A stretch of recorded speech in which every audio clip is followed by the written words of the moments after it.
It is time for the Spring TBR. All right, now I've talked about on the channel before how I'm not a real big TBR guy when it comes to making content. So we're doing these once a quarter, and then I think at the end of each month, we'll take a look at the next month coming up. And if we've got to rearrange some stuff, make some adjustments, make some additions, make some subtractions, whatever it is, we can do that on the fly. But today we're talking about the months of April, May, and June.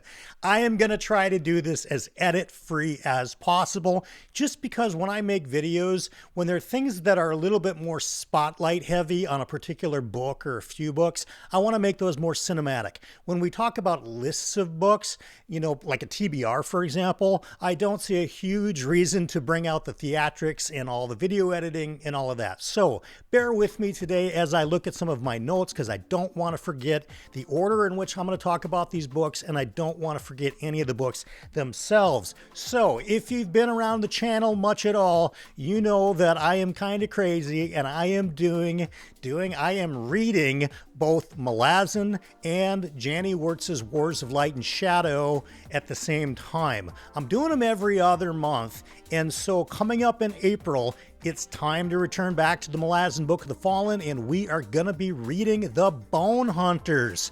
Now, I don't have a physical copy yet. By the time you're watching this, I certainly will. I cannot be more excited for this book. I loved Midnight Tides. I've loved every book so far in Malazan, so I already know it's going to be a winner for me, especially because a bunch of my BookTube friends think that The Bone Hunters is one of their top 3 books in Malazan in terms of their personal favorites. So I'm really excited to get cracking on that, and we're going to start that right away in May. No, sorry, we're going to start that right away in April. This is how you know this is unedited. All right, so speaking of May, when I get through my Malazan part, in May we're going to return to the Wars of Light and Shadow. We're going to be on part 2 of the Ships of Merior. Now, some people have it as, I think, the Warships of Vastmark, maybe, or I don't know. Whatever it is, it's a European edition. In the American edition, it's all combined into one gigantic tome. I just read part 1, like I said, this past month of March. We're going to talk about this more on the channel next week when we do the monthly recap. But yeah, so that's where we're at for May for the Janny Wurtz stuff. And then, of course, in June, we'll be back with Malazan, and that's going to be Reaper's Gale. I am intentionally not looking at the plots or the premises of any of these books at all, because I want to go in blind, particularly because I already know that I love both of these series. So I don't want to know which characters are in which books. I don't care. I just want to go into it page 1, totally open and fresh to whatever Steven Erikson or Janny Wurtz throws at me in that particular volume. All right, what else we got? All right, well, it's going to be a Quiluminati, coming up. We do those once a month. And in June, we're going to be reading The Stress of Her Regard. And I think that's by Tim Powers. Now, Mike picked this up, I should say Mike picked this book for his selection, and he will be hosting it on his channel at some point in June, I want to say. And yeah, I know we're looking 90 days out, but that's what we're doing here today. I'm excited for this, kind of. I know it's like historical fiction, maybe a touch of horror in there. The way that Mike presented it to me, or to the Quiluminati, I should say, is that it was going to be kind of a baby step Dr. Chase into the realm of horror, but that he might be cool with it because there's historical figures in it and he can relate. You guys, I don't know. I have no idea what this book is about. If not for BookTube, I would have never heard of The Stress of Her Regard before, but I'm all for it. I've not had a bad read with Quiluminati, which is really cool. And so, yeah, that'll be over on Mike's channel in June, but yeah, it is on the next TBR. And we're going to talk about some books that you guys voted in. But before we do that, I'm going to give you my, typical spiel here. If you like these kinds of videos, if you dig my vibe, consider liking the channel or liking this video. That's the thumbs up button. And if you want to hang out more, think about subscribing to the channel. It is how we grow. All of those things are listed in the description of the video, along with our Patreon. And I just want to say a special shout out to all the patrons of this channel as well. You guys are so cool. I swear, you guys know that I type in, the updates for Patreon every so often, and your responses have been just real heartwarming. I've gone through some personal issues in the last year or so, and you guys have been just fantastically supportive. So thank you. If you want info on the Patreon, it's less than $2 a month. It's in the description. All right, enough of that. Let's talk about some books that you guys voted in. And when I say you guys, I mean just the BellTube community in general. By the way, I forgot. I'm Brian. This is BellTube. If you're still here this long, hey, welcome. All right, so we do these polls once a month. You guys, I throw up a couple of books that you guys, or maybe 3 or 4 books that you guys get to vote on, and whatever comes in first, I will read. You all voted in F. Paul Wilson's The Tomb a few months ago, and I got so far behind, both in reading and in some personal life stuff that was going on, I didn't get to it, but I am going to get to it, in this quarter. So, The Tomb, F. Paul Wilson. I know this is urban fantasy. I know that this is kind of book 1 in the Repairman Jack series. And from everything I've been told about this series, this is absolutely a Brian Bell kind of series. I cannot wait to get into it. I'm really glad you guys voted this in. And by the way, thank you to my brother from the South, Mr. John Minton, for sending me this book in the first place. He sent it like last summer. How many times am I going to just keep showing this book? This is why we're not editing. We're doing a live version here. All right, next up, you guys just voted this in this week for this coming quarter. Don't know which month I'm going to get to it yet, but Tress of the Emerald Sea, Brandon Sanderson. I don't know why you guys are doing this to me. After what I put out as my review of Wind and Truth, which was a very mixed review. If you like, I'll throw a tag up here. If you've not seen it yet, you can click over there and watch it. But I wasn't overly fired up to go read more Brandon Sanderson, but I shall do whatever you guys vote in when it comes to these kinds of polls. And you voted in Tress of the Emerald Sea. So this will be happening sometime in the next 90 days for sure. Let's talk about some new releases, because I've not done a whole lot of new releases here on BellTube before. And the big glaring one that I am most excited about is coming out in May. And that is The Devils by Joe Abercrombie. All right. I love First Law. I've read all the First Law books. I find Joe Abercrombie to be one of the funniest fantasy writers, really one of the funniest writers in any genre that there even is. And I know he's going to bring those sensibilities to The Devils. You may be asking yourself, Brian, why didn't you get an arc for this book like so many of your fellow booktubers did? I don't know. I don't know Mr. Abercrombie. I don't know anybody at that publishing house. And, I kind of have a little bit of a different opinion when it comes to arcs.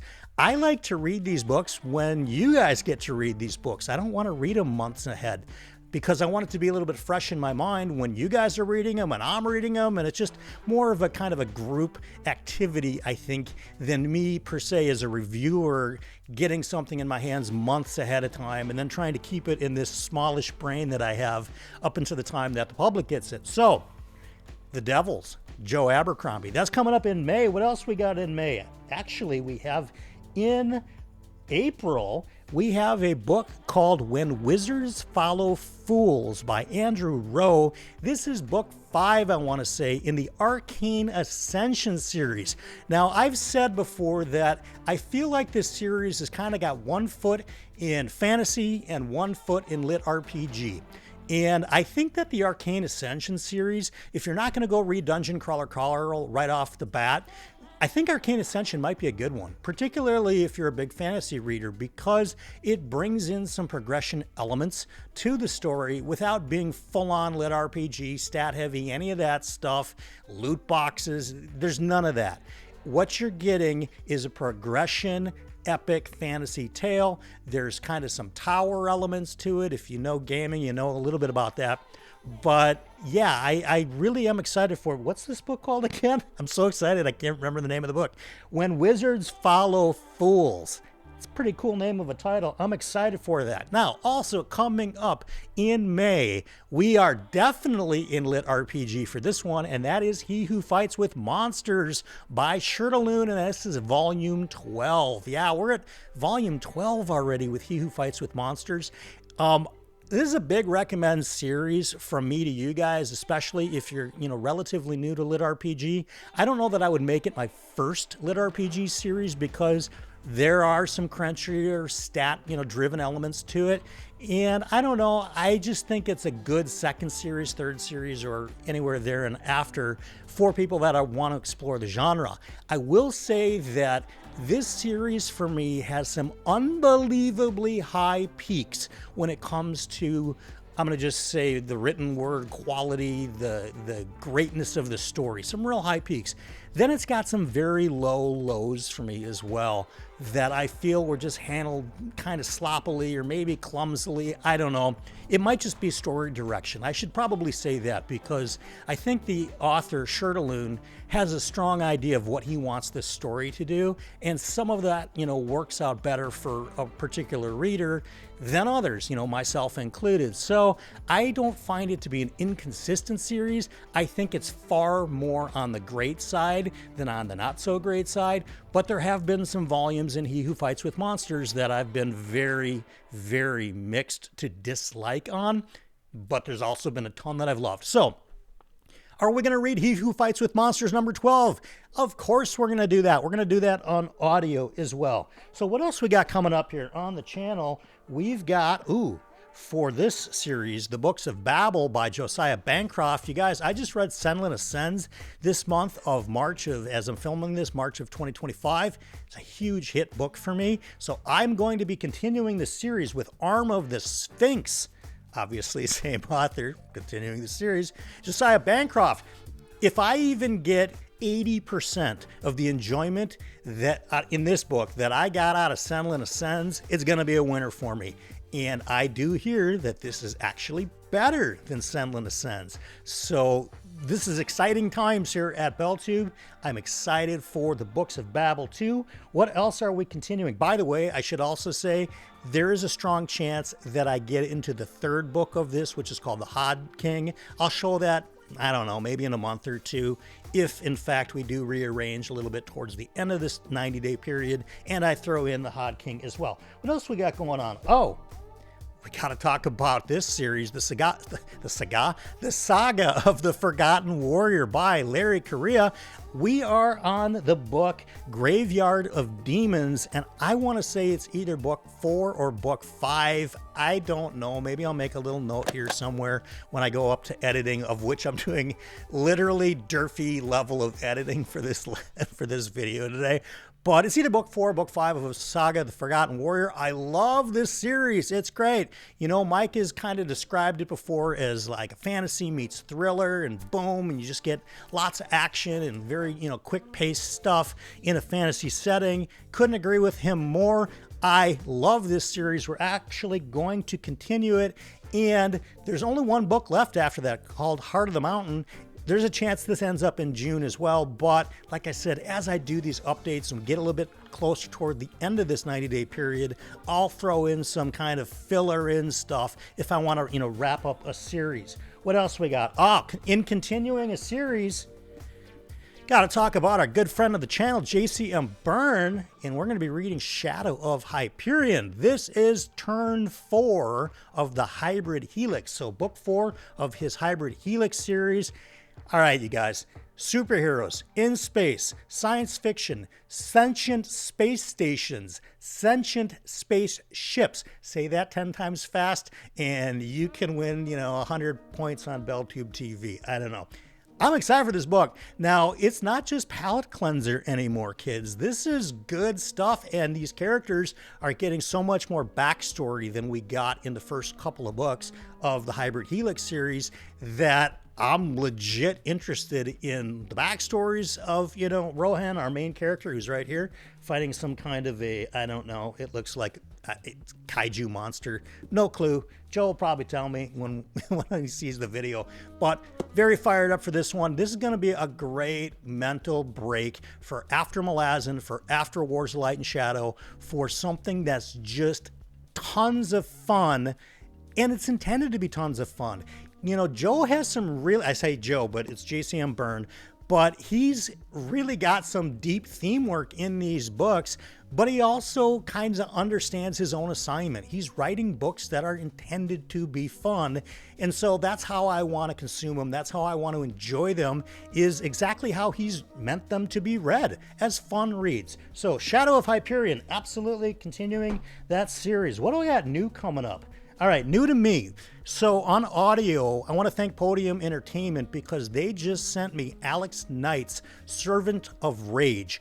I don't know anything about this book at all, but Alex, if you're watching this, I know you and I have communicated by email on a couple of different occasions. He's got a new release that's not this one, but I was asking some people at Podium about Servant of Rage, and they're like, hey, we want to send you an audio code, and if you want to listen to it and talk about it on the channel, I'm sure Alex would be cool with that, and I'm hoping he is as well. So yeah, I'm excited to try that. That's very new to me.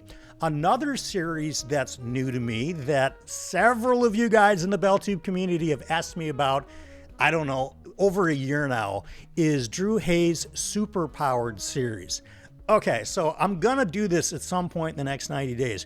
The challenge is, the book is huge. It's like a, I don't know, 900-page book. It's crazy. Maybe it's 800. I don't know. I'm exaggerating. But I know it's not Malazan. I know it's not Wars of Light and Shadow when it comes to prose. So it'll probably read maybe more similarly to like Ryan Cahill's books that are very, very long in page count, but you can blast through them reading-wise just because the language and the prose is so accessible, you just zip right through it and you're not reaching for a dictionary, you know, every other page. So yeah, I'm looking forward to the Superpowers. It seems like every kind of a story that I would like, so let's do it. The last one that I've got on the list, I think, for maybe if there's time, and like I've said 3 or 4 times already in this video, this is going to maybe get shuffled around a little bit, but it's a series, you know, of the book is called Rivers of London. This is Ben Aronovich, I believe. Do I have the book here? I have it over there. If there's time, I will try to get to it. I don't know if I've got time to make a video clip to show it. If I do, I certainly will here. That's urban fantasy set in London, and I love urban fantasy. You guys know this already about me, and Sarah Beth sent me a couple of books in this series, so I want to be able to read them and discuss them with you guys. If there's time, I don't know. Speaking of if there's time, that's a lot of books. I think that's like 15 or 17 books. Maybe it's 16. I don't know. I mean, who knows? Maybe I'll go back and count it. Maybe I won't. That's the beauty of unedited BellTube. But that also brings me to the one for the road today. We're going to talk about 90 days from now, right? So let's just start on April 1st. And I know it's April Fool's Day, but let's take ourselves into the mirror for a minute for the next 90 days and look at ourselves and say, all right, when the next 90 days happens, where would I like some aspect of my life to be 90 days from now that I'm not at right now? Now, you can choose what that's going to be, right? And I know that this is homework, and I know that most of you will not do this, but even if it gets 1 or 2 of you on board with me with this, it's worth me doing this one for the road. Think about 90 days. It's a great medium-term goal period, right? I am not one for, they ask the question, so where do you want to be in 5 years? We don't know what's going to happen in the next 5 years. It's impossible to know who you're going to meet, what events are going to happen in your life, both for the good and for the tragic. We just don't know. But the 90-day mark is a great amount of time. It's longer than a week, it's longer than a day, clearly, and it gives us enough time to make some serious progress without having to put in the great unknown factors of a year from now, 2 years from now, etc., etc. So yes, Sylvia, I did throw in that etc. for you. Okay, inside joke, folks. What do you want to do in 90 days with one aspect of your life? Pick it. I don't care what it is. Is it learning another language? Is it working out more? Is it eating healthier? Is it reading more? Whatever it is, think about a daily step you can take each day, as tiny and minute as it may be, that in 90 times from then, it's going to get you to a better result than you are right now, right? So 90 individual actions you're going to take between April 1st and July 1st, and we're going to see, and we'll kind of track back. How do we do, right? Did I read a little bit more every day? Did I work on a second language? And I'll tell you what mine is, I'm going to go back to playing my piano. Before I started this channel, I played piano for an hour a day. I started when I was 7 years old.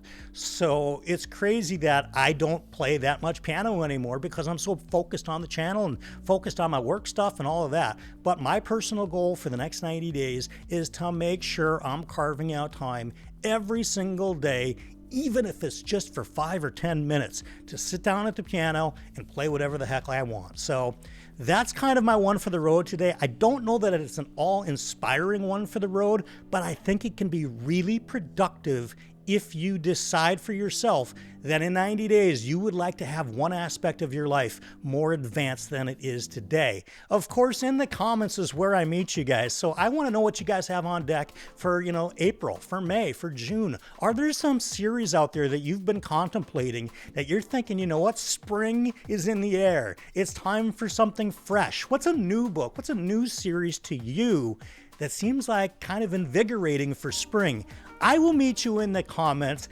As always, you guys, stay positive. And of course, here's your fortune.